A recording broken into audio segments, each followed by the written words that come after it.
Hello, my name is Emily Ilett.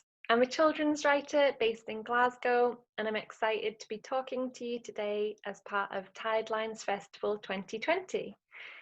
I'm going to be talking to you a bit about my journey to becoming a children's writer, my debut book, which is called The Girl Who Lost Her Shadow. You can see it here. I'm going to be introducing you to some of the research that I did for this book and some of the research that I'm doing for my current book and how I don't really like the word research very much. I'm going to be doing a quick fire Q&A at the end and also giving you your own creative writing prompt to get you inspired and writing. So I'm going to begin by sharing some slides I've made. So I'm going to go much smaller into the top right of your screen. So my name's Emily Ilett. I've written a couple of facts about myself here, and the first one about my fear of sharks is one that I'm going to talk a little bit more about when I get to the research section. I love hiking, haven't been able to do much of that recently, but it's where I get a lot of my ideas from. And I moved to Glasgow when I was 19. As you can hear from my accent, I am not Scottish. I moved up from near Leeds in North Yorkshire. So this is a picture of me just after I unwrapped the first copy of my book, The Girl Who Lost Her Shadow. It came out last year in September. I loved reading and writing when I was a child, but I never really believed I'd become a writer. So it was a really exciting moment for me. This book is an adventure story. It has lots of magical elements. It is about a girl called Gail and her journey across a wild and stormy Scottish island to find her sister's missing shadow. It's a tale of sisterhood and bravery and asking for help when you most need it. I wanted to talk a bit about my journey to becoming a children's writer. Every writer I know has become a writer through lots of twists and turns in their life. Everyone has gone in a different direction and then ended up at the same point, which is all to say there is no right way to become a children's writer. I loved reading and writing from a young age, but I also really loved art. Art was the subject I enjoyed most in school. I loved painting and drawing and getting messy with lots of different materials. So after I left school, I went to study art at college and then moved up to Glasgow to study it at the art school. Now, the course I did was called Environmental Art. So it's all about art in public spaces. So about what you might want to do in a shopping centre, which is what the photo on the left is of, a video installation in a shopping centre. I liked working in lots of city parks, and I did lots of strange, playful performances like standing on a tree stump with a branch on my head, as you can see in the middle picture. And I played a lot of papier-mâché, which you can see in the other two pictures there. And I loved having fun with camouflage and doing quite weird things that people might see and be surprised by and then tell someone else about. So it's all tied up with storytelling. And as I continued my my course, I started writing short stories to go along with the work I was making. And when I finished, I continued to do this. And a few years later, I took the plunge and decided to go back to uni and study creative writing for 1 year. And during that year, I wrote a series of short stories that were all connected. They were all set on a fictional island that I invented. I've always been quite fascinated by islands and also being by the sea. It's always felt quite magical to me, and I always think if you're writing a story, writing is quite hard sometimes, so it's good to set it in a place where you're interested in being. So I set mine on an island. Every story was quite different, but they all connected in some way. Now, at the end of this year, one of the stories would just not leave my head at all. It kept going round and round in my head and wasn't budging. I thought I was done with it. I thought it was finished, but it kind of wouldn't let go of me. And that story was called The Girl Who Lost Her Shadow. So I thought, since it's stuck in my head, I should try and expand it into something longer. And to do that, I took elements from the other 5 stories I'd written. So here are some maps that I drew to go along with the story.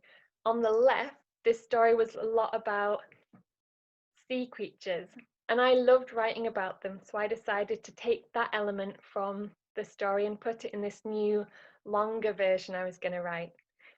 The map in the middle shows a story that was a lot about a cave, this dark tunnel, and it was all about a whale and this boy who was scared of the dark. But what I was interested in taking from that story was the cave and the darkness, and how I enjoyed writing this spooky, wet, dripping space. So I decided to introduce caves into this longer version as well. So I basically took the bits I enjoyed writing about the most and moved them into this longer version of The Girl Who Lost Her Shadow. This is something I recommend that you do as well. Writing should be fun, so write about things that you're interested in writing about, that you enjoy writing about. If you enjoy writing dark, spooky stories set in tunnels, then introduce that into your writing as well. So after lots and lots of drafts, I submitted this longer version of The Girl Who Lost Her Shadow to a writing competition, which is called the Kelpies Writing Competition. And amazingly, my book won it, and so it was published. Before it was published, it had to go through lots more edits, and I thought you might like to see what my editors thought of my 7th draft of the story. So this is a couple of pages from chapter 14 after I've written it 7 times over. You can see that they still had a lot to say about what I could change and make better. I know you all edit your work at the moment, checking for spelling, seeing if you can use different adjectives, seeing if you can make sentences different lengths, make it more atmospheric using metaphors and similes. And that's what I still do all the time. At the moment, I'm on the 4th draft of my current book. I really like editing because it basically means that you're helping the story to shine every time you edit it. And if you get stuck, pass it to a friend and they might be able to help you. As you can see, my editors thought I could make lots more changes that I hadn't seen myself. So I'm going to talk a bit more about the girl who lost her shadow and what happens in the story. And I'm going to do a reading for you as well. So this is a story about Gail and her sister Kaye. At the beginning of the story, Gail's eating her breakfast when her shadow disappears. She doesn't blame herself, she blames her older sister Kaye, because for a long time now, everything has been falling apart between them. Gail and his sister used to be really, really close. They used to both swim in the sea every day because they wanted to be marine biologists. They both know a lot about sea creatures. They care a lot about looking after the oceans, looking after marine life. But since their dad left 2 months ago, Kaye has sunk into a depression. She doesn't want to leave her room. She doesn't want to swim with Gail anymore. Sometimes she's irritable, and Gail doesn't know what to do. She doesn't understand what's going on. All she knows is that her sister doesn't want to hang around with her anymore. She feels abandoned and helpless. So as I said, Gail's shadow disappears while she's eating breakfast. She goes up to Kaye's room. It's the morning of Gail's 12th birthday, and she asks Kaye whether she's going to come swimming with her. Kaye says no, she's too tired. and that makes Gail furious. She sees that Kaye still has her shadow, so Gail kicks at it, and Kaye's shadow also slips out of the room, out of the house, and starts wending its way through the village and up the mountainside. And Gail knows that she has been the cause of this. She kicked Kaye's shadow away, and she decides that if she manages to find Kaye's shadow and bring it back, everything will go back to the way it was before. And so she begins on a journey across the island to find her sister's shadow. Now, this story takes her into dark tunnels. She meets strange orange-haired girls. She finds a Scottish wildcat. She discovers storms that talk. She hears a story about these two stone giants. And she learns a lot about shadows and what they can do. Now, I'm going to read you an extract from the story now, about halfway through. And at this point, Gail is following a boy called Francis, who is also looking for Kaye's shadow. Now, Francis is trapping shadows on the island. He has created a machine called the Shadow Swallower, and he is looking for shadows to trap. Gail is frightened that he is going to get to Kaye's shadow before her. So she's followed him through the forest to the edge of a lake, and Francis is in conversation with a strange old woman. Gail froze as Francis turned round. She was clearly visible, halfway between the loch's edge and the trees, but he wasn't looking. He'd turned to pull the shadow swallower from his back and place it on the ground, a short distance from where the woman continued knitting. Gail inched backwards, but stopped when she saw that Francis was opening the chest. The rope was already flung on the ground, and he was loosening the final buckle. Why? Was he giving Kaye's shadow to the woman? Gail heard the sound before she realized it was her own throat making it. A fierce cry edged with fear as she hurtled forward, calling to Kaye's shadow to run, run, run and escape. But before Francis had time to react, the old woman had jumped neatly from the stone, and as soon as both her feet were off the ground, a stream of dark shadows poured from her cloak like thunderclouds rolling across the sky. The shadows streamed towards the chest, and Gail stumbled to the side, afraid of the smoke-like tendrils that reached out from the swirling mass. It was then that she saw a shape drift away from the rest, and her heart leapt up in recognition. One shadow, swirling and rippling across the ground until, for one moment, it formed the shape of a huge manta ray, its fins moving like wings over the earth. Gail held her breath.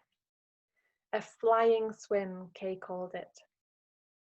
Kaye watched them in documentaries with her mouth half open and her eyes glistening, over and over again.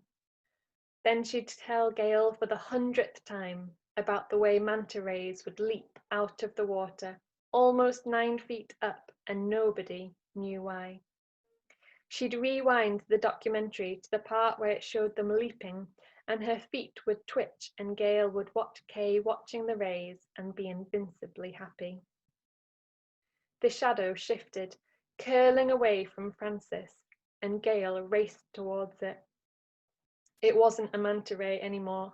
The silky darkness grew and stretched as it swept towards the loch, until at last the familiar frizz of her sister's hair fanned out from the shadow's edges, and Gail felt something bright as a butterfly fish light up inside her.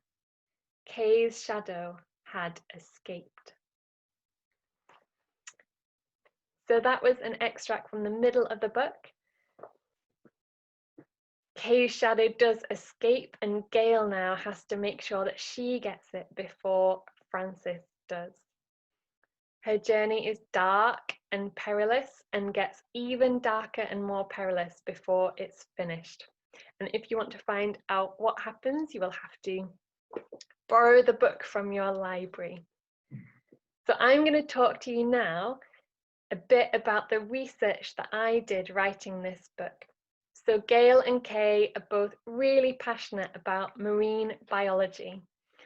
And as I said at the beginning, I'm quite scared of sharks. So diving into the deep sea was a bit of a shock to me. So I have been scared of sharks ever since I can remember. There was lots of flooding around where I lived when I was younger, and I was sure that a shark was going to end up on the doorstep chewing my ankle. But when I started researching this book, it involved me going down internet spirals, me reading lots of books, looking at pictures of sea creatures, and looking through lots of magazines as well. And the more I learned, the less frightened I got, and the more fascinating I found this deep, dark world where all the fish have very sharp teeth and are often lit up in different colours. And I found that the creatures that I was probably most scared of, like the vampire squid, are actually endangered. Their habitats are endangered.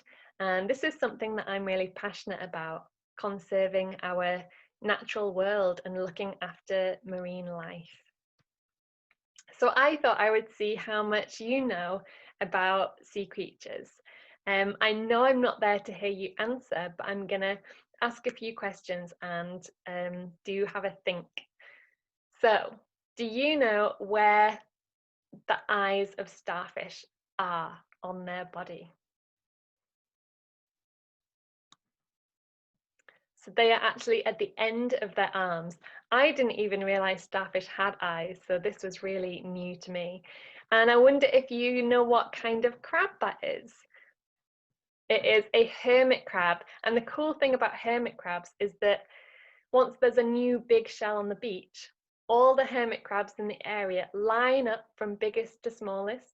The biggest hermit crab wriggles out of its shell, moves into the big shell, so it's got more growing room. And the shell it used to be in is now passed to the next biggest crab. That crab gets out of its shell, passes it down to the next one. So it's this amazing teamwork, moving a shell all the way from biggest to smallest. And this fish here is actually called the pinecone fish. So as you can see, it's got markings that look a little bit like pine cones. Now, blue whales are the biggest creatures in the ocean. They are absolutely massive. Now, do you know how much the tongue of a blue whale weighs? Does it weigh as much as a dog, a lion, or an elephant? So the answer is the tongue of a blue whale weighs as much as an elephant. Can you imagine? And can you have a go at this one? I love jellyfish. I loved learning more about them, but I was quite frightened by the fact that the lion's mane jellyfish can actually be found in Scottish waters.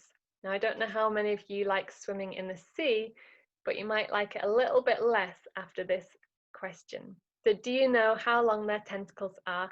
5 meters, 35 meters, or 50 meters long? So they are 35 meters long, and that is incredibly long. So next time you're swimming, try to keep an eye out for a lion's mane jellyfish tentacle. Now, in the extract I just read you, Kaye's shadow slips into the form of a manta ray. Manta rays are Kaye's favourite sea creature. I love manta rays too. I didn't know much about them before I started writing this book, and then I learned more and more about them. This manta ray is a giant oceanic manta ray, and they are really giant. So you might be in a classroom right now. You might be able to measure out 7 meters in your classroom. Now that is how wide an oceanic manta ray can grow to. Often they don't even fit into classrooms of the schools I've been to. It's really quite mind-blowing. And manta rays kind of follow Gail through this journey in lots of different ways. They become a marker for a secret code that begins as Gail enters the tunnels. Now you might recognize a couple of these creatures here. At the top, we've got a leafy sea dragon. So I wonder if you can have a think how they protect themselves from the wild, from predators. They camouflage themselves. So they look just like seaweed. They look like kelp. They're so well camouflaged. And down here, we've got a mimic octopus. And the clue is in the name, how they look after it themselves. So mimic octopuses change color to protect themselves. They can pretend to be lots of other sea creatures. So they can pretend to be a sea snake by digging a hole in the ground, leaving out 2 tentacles and just wiggling those 2 tentacles so they look like a snake. Now, Gail knows all about these creatures, and she's got to find a lot of her own courage to get her through the perils and danger in her story and to help her find Kaye's shadow. So whenever she gets stuck, she draws on everything she knows about how sea creatures look after themselves. So she tries to camouflage herself. She tries to pretend to be something else. She uses what she's learned and what she's passionate about to help her in her adventure. It's getting dark so early, I just had to put my light on. I mentioned Morse code briefly earlier. I really love writing about codes. I love including them in stories, and I'm really interested in different forms of communication. I thought it'd be good if you could have a go at decoding this word on the right. If you match up the markings to the symbols on the left, you should be able to find a letter that goes with each line. I'm going to give you 1 moment to do that.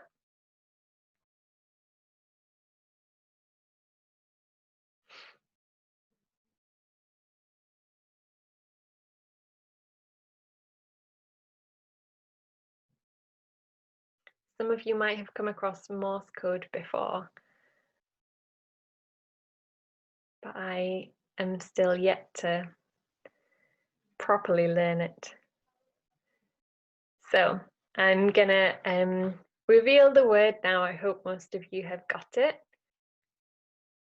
So if you match up the letters to the Morse code, the word that you should get is, the word that you should get is depression. Now I wanted to put that behind the code and to ask you to decode it, because even now mental health and depression is still not talked about as much as it should be. I think many of us sometimes find it's hard to begin a conversation about it, maybe if it's not already being talked about.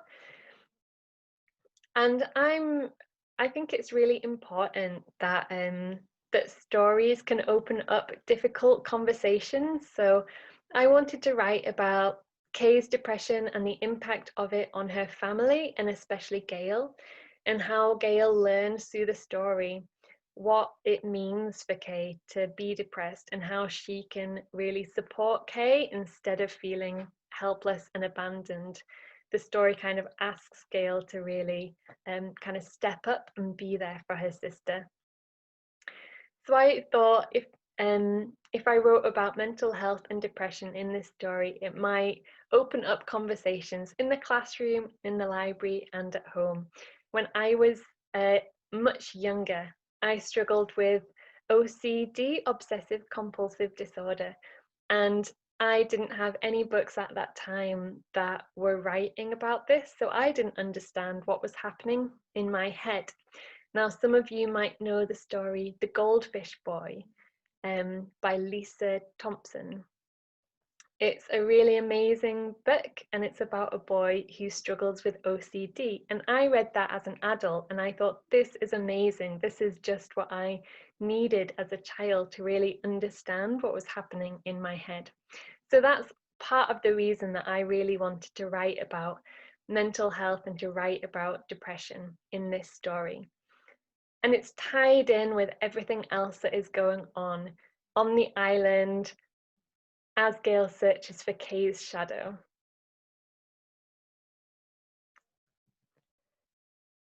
So I mentioned at the beginning that I'm not a huge fan of the word research. Research always makes me think of huge academic text that is quite hard and boring, and I can't quite get that out of my head.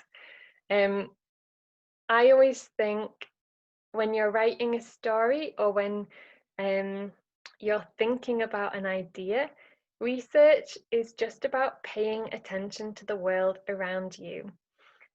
I love writing because it means that I learn new things and it helps me feel connected to everything around me.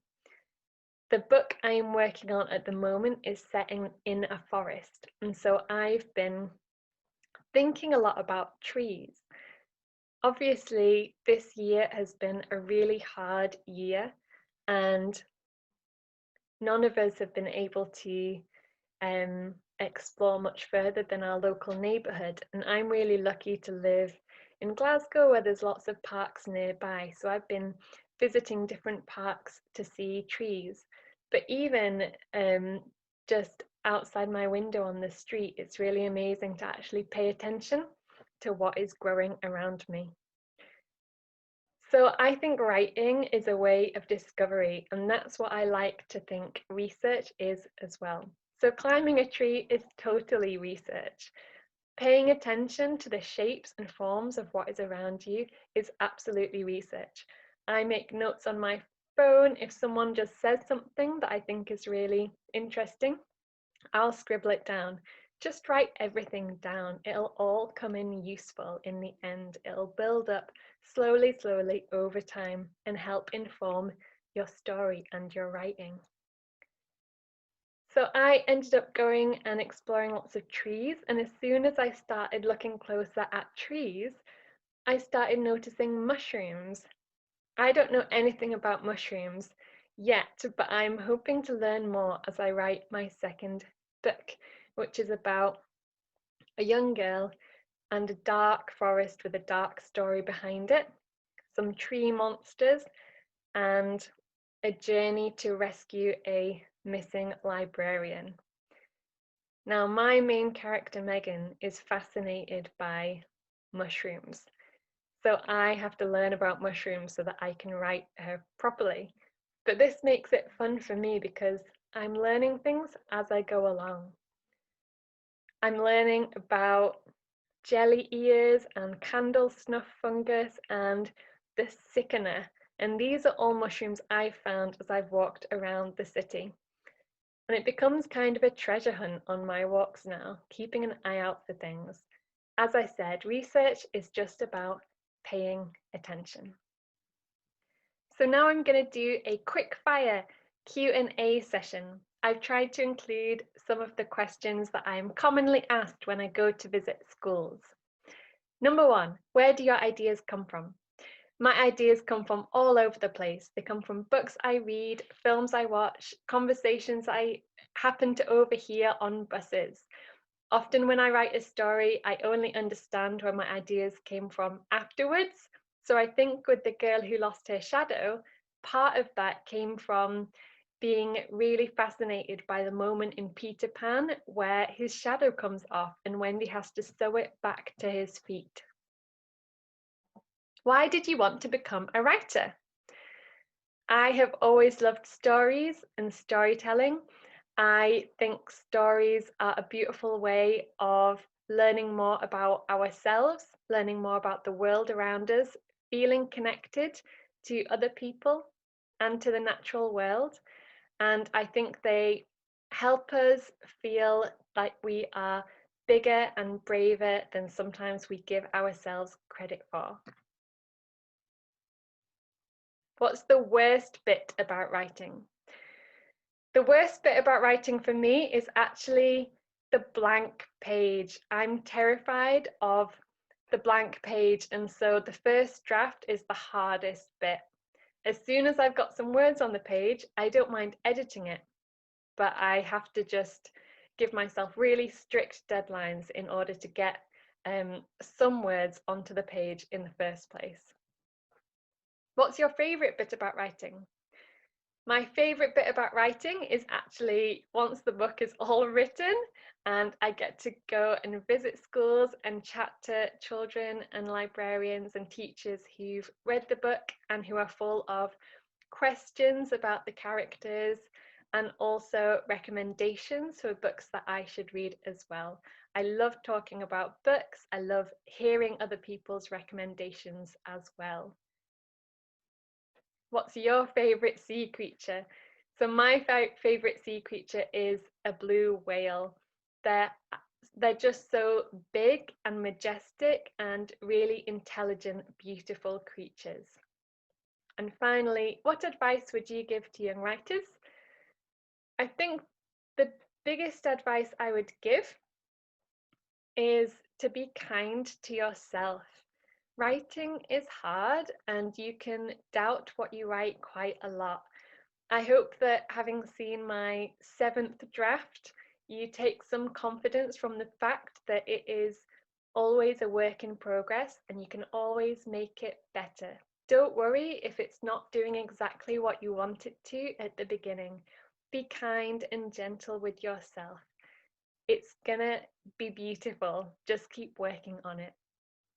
And don't give up. Keep writing for sure. So I wanted to set you a quick creative writing prompt. It's just to write a paragraph.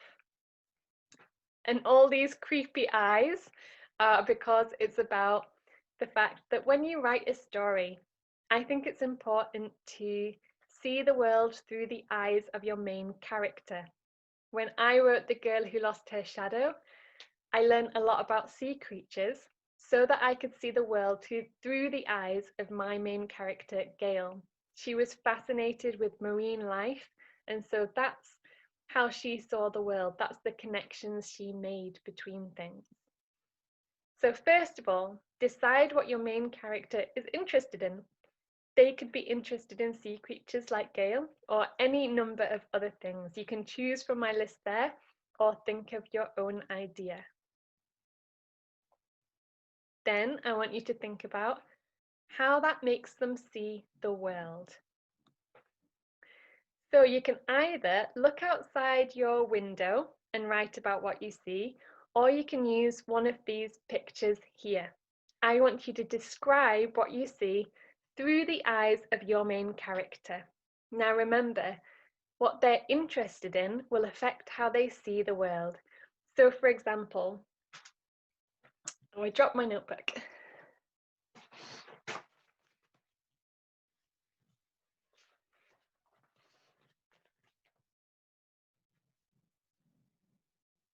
If Gail was standing looking at those fireworks, she'd probably describe them as the fireworks bursting like jellyfish in the sky. And if she saw this cabin in the woods, she might describe it as it looks like the cabin is swimming in a green ocean. Whereas if you were writing a main character that loved spooky movies, I think they would describe it in quite a different way. Maybe the trees creaked and groaned around the abandoned cabin in the dark heart of the wood. So take a moment, think about your main character, what they're interested in, and try and put yourself in their shoes and see through their eyes to describe something outside your window or either of these two pictures. Remember that the first draft is definitely not the end. Go back and have a look and see if you can change any of your similes or adjectives. Be adventurous with it. Good luck. So I just want to share a couple of books that I've really loved reading recently. I mentioned The Goldfish Boy already. I loved The Deepest Breath, which is written in poetry, written in verse. Fish Boy by Chloe Dakin is a really gorgeous book. And High Rise Mystery by Shana Jackson is a really fast and funny and furious detective story about two girls solving a murder on their estate, which I would highly recommend. Some of you might have already read The Boy at the Back of the Class. It's a really moving, powerful story about a refugee boy who moves into the main character's school and his story and how they want to help him find his family. I would love to hear what you are reading and what you would recommend I should read next. And if you want to share your creative writing with me, please feel free to do so. I love seeing what you've written. You can find me on Twitter at Emily Ilett, Emily R. Ilett, sorry. And you can tweet me as a class if you've got any extra questions you'd like to ask me following this talk. And you can find my website at emilyilett.com. I've got a blog on there as well, which talks more about some of the research behind the story, and there's some quizzes and other activities on there as well. It has been lovely talking to you, even though we can't be in the same room, and I hope you're feeling inspired to go and do some of your own writing now. Thanks and goodbye.